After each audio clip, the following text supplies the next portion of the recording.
Tara and welcome back to my channel. So for today's video I'm doing my what I read in September.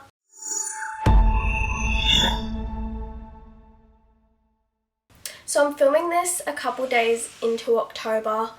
I was planning on filming this video and getting it uploaded on the 1st of October, but now it's the 4th and I'm hoping to get this video up tomorrow, which is the 5th. Let's see how that goes. If you didn't see my what I read in August video, which I uploaded last month, I will leave a link up here as well as in the description if you're interested in watching. This month I read the exact same as last month. I read 4 books, which if you watch that video then you know that my goal every month is just to read 4 books. So I met my goal, and so far, as I said, it's the 4th of October right now. I'm basically finished with the book I'm currently reading. So far in October I've already read 1 book, which is fantastic. So because I read 4 books in September, it means that I've actually reached my reading goal for the entire year. My goal for 2023 was to read 30 books, because last year I read 24, which was the most amount of books I've ever read in a year. And I was like, okay, I read 24 last year. Let's see if I can read 30 this year. And it's already the start of October, and if I finish the book I'm reading now, I will have read 32 books this year. So I can probably get to 35, maybe 40, probably not 40, but you know, that's my next goal, is to 40. The first book I read in September was A Man Called Ove by Frederick Backman. I don't know if it is Ove or Ove. When I first read the title, I thought it was Ove, but then I watched a couple people review this book or read this book, and everyone said Ove. So as I was reading it, I just said Ove. So I'm hoping Ove is correct, but this book was alright. I mean, I didn't think it was going to be one that I loved. I gave it 3 stars, which for my rating, 3 stars is I liked the book, but it's not one I'm going to reread, or just wasn't my favourite of all time. But 3 stars is still really good. This is a contemporary literary fiction, and I quite liked it. I mean, the chapters were short, which was really nice, and it's quite a short book. This one only has 337 pages. Yeah, I gave this one 3 stars. The next one is the first of an 8-book series. So it's Artemis Fowl by Erin Colfer. But yeah, I've got the whole box set. So I was like, I'm interested in it, and there is a show about this. There is a show on this. I don't know if it follows the entire series, or I don't even know how many seasons it is, so maybe it just follows the first book. I don't know, but it was very quick, a very quick read. I think I read this in 2 days, which it's only 280 pages. It's really not that long. And the whole series is pretty short. I think it's the 4th or 5th book that is the biggest of the series, but even then that one only has 350 pages. So it's a really quick series. It's made for a slightly younger audience, it's middle grade fiction, which is kind of teens. Yeah, it's meant to be quick, and the font's really big, it's easy to understand. So I'm interested in continuing the series, obviously, because I've got the rest of the books, so I'm not just going to let them collect dust. I will read them. But it was fine. I gave this 3.5, and I think I'll probably like some of the rest of the series more, but this one was a great start, and you get a good insight into the world, and even by the first chapter, it really jumps you in, and you get a good sense of what the world is and the mechanics, because this is fairies. This is surrounding the fae and fairies and dwarfs and stuff, so sometimes that's a bit hard to get into, but the way that I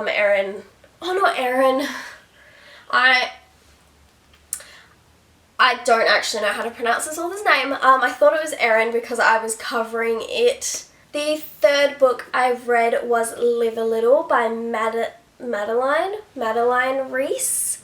I gave this one 3.5 stars. Now looking back at what I rated all these books, it was kind of an average month. I did really enjoy the books, and I got through them pretty quick, but none of them have really stuck to me, you know. So this one is 400 pages exactly, and yes, this is just a contemporary fiction. I gave it 3.5 stars. It's just about like two sisters that go on a road trip, and it's kind of predictable. Like one of them is very out there and wild, the other's very reserved and like likes to stick to the rules and stuff, and like you kind of know exactly what's gonna happen. There was like one point where I was like one thing happened and I was like, what the fuck? But other than that, it was kind of like average. But I gave it 3.5, so slightly more than average just because it was very quick to go through. And the fourth and final book that I read this month, which this is Wearing Paper Dresses by Anne Brinsden. I gave this 3 stars. It is Australian, which is lovely. I love reading Australian books. This is about like the Australian outback. I think this is in Victoria.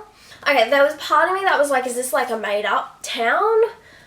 But I looked it up and it is like, so basically they live in the Mallee, and the Mallee is actually a place in Victoria, Australia, which is quite cool. So I'm assuming that's where Anne is from. I didn't really like this book. Not enough to give it 2.5. I feel like it deserves a 3, but I don't know. It was just like two children, they grow up with like a neglected, they grow up neglected because of their mother, and like she doesn't raise them properly, and she has a lot of mental stuff going on, and this is set in like the 50s, so like the stigma around mental health and like especially women's mental health was not very great then. Still not great now, but wasn't very good back then. It just wasn't the type of book that I wanted to read, if that makes sense. This is a historical fiction, obviously, because it's set in the 50s. So Wearing Paper Dresses, I gave 3 stars. It was alright. I wouldn't reread it. Looking at the 4 books that I read this month, I think I would only reread one of them, and that would be Artemis Fowl, just because it's part of a series. So if I get through this series, like it's got 8 books, if I get to like the last book and I'm like, oh my god, this is the best series ever, then at some point I'm probably going to reread the whole thing. Obviously, that's all hypothetical because I have no idea where this series is going to go and if I'm going to enjoy it. I don't think it will be my favourite series ever, just because of what it is, but I am excited to see what October brings me. So the book I'm currently reading is actually, it's quite quick to go through. Like I've finished it in like 4 days. And then my boyfriend has picked out the next book, like he picked it out from here. And that one is also the start of a series. It's the start of a trilogy which has to do with fairies and vampires and demons and stuff like that. 3 very chunky books. It's a long series. I think the first book's 650 pages and I'm pretty sure the other 2 books are about the same. So that's going to be a long book to get through, but luckily, since it's so early in October, I'm just getting one of the books out of the way. So even if it takes me 2 weeks to read this next chunky book, I should be able to finish another 2 afterwards. I've already hit my reading goal for the year, so like even if I don't read another book for the rest of the year, I've still hit my goal, which that's not going to happen. I'm going to keep reading, but you know what I mean. So that was my What I Read in September video. I hope you enjoyed. Come back at the start of November to see what books I managed to read in October. Hopefully I managed to read at least 4 in October. I think I will, but we'll see. I hope you enjoyed this video. If you did, please click like and subscribe to my channel to see more from me. Turn on post notifications to be notified of whenever I upload next. Thanks for watching.